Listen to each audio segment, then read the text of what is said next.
Viewers எல்லாருக்கும் வணக்கங்க. ஒரு மனுஷனுக்கு வேர்வை அப்படின்றது ஒரு நார்மலான ஒரு விஷயந்தாங்க. நார்மலாக எல்லாருக்கும் நடக்கிற ஒரு விஷயந்தான்.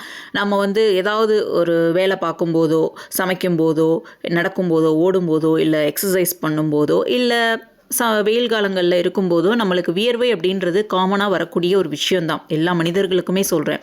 ஆனால் சில பேருக்கு உள்ளங்கை உள்ளங்கால் ரெண்டுமே அதிகப்படியாக வியர்வை கொட்டும்னே கூட சொல்லலாம். அதிகமாக வியர்த்து கொட்டும். ஸோ இதை ஹைப்பர் ஹைட்ரோசிஸ் அப்படின்னு ஆங்கிலத்தில் சொல்லுவாங்க.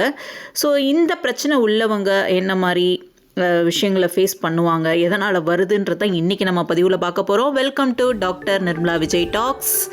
இன்றைக்கி ஹைப்பர் ஹைட்ரோசிஸை பற்றி தாங்க பார்க்க போகிறோம். ஒன்றும் இல்லைங்க, உள்ளங்கை உள்ளங்காலில் வியர்வை அதிகமாக வர்றது தான் ஆங்கிலத்தில் ஹைப்பர் ஹைட்ரோசிஸ் அப்படின்னு சொல்கிறாங்க. ஈவன் கோல்டு டெம்பரேச்சர்லேயுமே, அதாவது நார்மலாக நமக்கு குளிர்காலத்துலேயோ பனிக்காலத்துலேயோ நம்மளுக்கு வியர்வை அப்படின்றதே வராது, டவுட்டு தான், எப்பயாவது தான் வரும். ஆனால் அந்த மாதிரி கிளைமேட்டில் கூட இவங்களுக்கு உள்ளங்கையிலையும் உள்ளங்கால்லையும் அதிகப்படியான வியர்வை வரும். ஸோ அதுதான் ஹைப்பர் ஹைட்ரோசிஸ்னு சொல்கிறாங்க.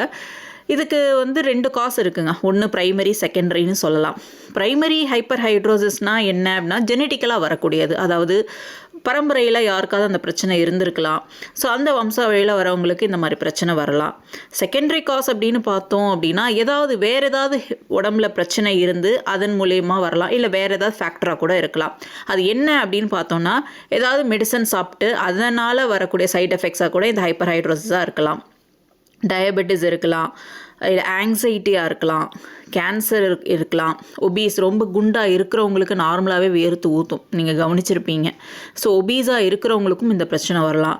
தைராய்டு பிரச்சனை உள்ள ஹைப்பர் தைராய்டிசம்னு சொல்கிறாங்க பார்த்தீங்களா, ஸோ அந்த பிரச்சனை உள்ளவங்களுக்கு வரலாம். ஹார்ட் டிசீஸ், அது எந்த மாதிரியான ஹார்ட் ப்ராப்ளமாக இருந்தாலும் சரி. ஸோ இந்த மாதிரி ப்ராப்ளம் உள்ளவங்களுக்கு இந்த ஹைப்பர் ஹைட்ரோசிஸ் வருவதற்கான வாய்ப்புகள் ஜாஸ்திங்க. ஸோ நீங்கள் உங்களுக்கு நார்மலாக வேர்க்கிறது வேறு, நான் முன்னாடியே சொன்ன மாதிரி தான். பட் இந்த மாதிரி உள்ளங்கை உள்ளங்கால்லாம் உங்களுக்கு வேர்க்குது அப்படின்னா ஒரு டாக்டரை கன்சல்ட் பண்ணி அதுக்கான ப்ராப்பர் ட்ரீட்மெண்ட் எடுங்க.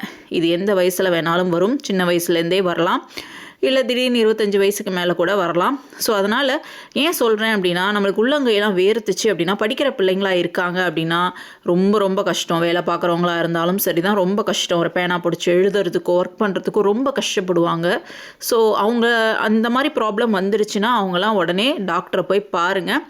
பார்த்துட்டு அதுக்கான ட்ரீட்மெண்ட் எடுங்க. இப்போ இதுக்கெல்லாம் ட்ரீட்மெண்ட் நிறையவே வந்துருச்சு. ஸோ ட்ரீட்மெண்ட்டை ஸ்டார்ட் பண்ணுங்கள். ஸோ நான் போட்ட இந்த வீடியோ உங்களுக்கு ரொம்ப யூஸ்ஃபுல்லாக இருக்கும்னு நம்புகிறேன். ஸோ இந்த மாதிரி பிரச்சனை வந்துருச்சுன்னா பயப்படாதீங்க, எல்லாத்துக்குமே ஒரு சிகிச்சை இருக்குது. ஸோ அதை நினச்சி பயப்படாதீங்க, டாக்டரை கன்சல்ட் பண்ணுங்கள். அதுக்கு என்ன பண்ணலான்றதை யோசிங்க.